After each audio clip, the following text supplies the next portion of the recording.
Just on the light and chase. Double click off and next to do exit clear.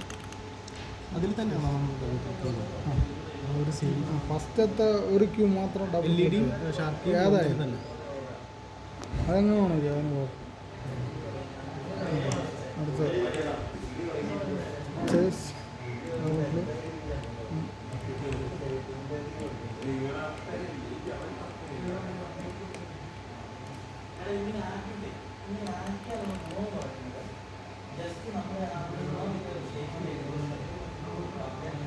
അതിൻ്റെ speed control ചെയ്യാം അല്ലേ? Speed ഇതിൽ control. പിന്നെ ഒരു സാധനമുണ്ട്, നമ്മളിപ്പോൾ ഇതിലിപ്പം കൺട്രോൾ ചെയ്യാൻ പറ്റും. പക്ഷേ നമ്മളിവിടെ ലൈറ്റ് സെലക്ട് ചെയ്ത് കഴിഞ്ഞാൽ ആ കൺട്രോൾ പോയി. അത് തിരിച്ചെടുക്കണമെങ്കിൽ ഇതിൽ കണക്റ്റ് എന്ന് പറഞ്ഞിട്ടൊരു ബട്ടണുണ്ട്. കണക്റ്റ് പ്രസ് ചെയ്യുക, നമ്മൾ ഏതാണ് ചേസ് കൺട്രോൾ ചെയ്യാനുള്ള അതിൽ ക്ലിക്ക് ചെയ്യുമ്പോൾ ഈ സാധനം വീണ്ടും വന്ന് ഈ ലൈറ്റ് സെലക്ട് ചെയ്യും. ഓക്കെ.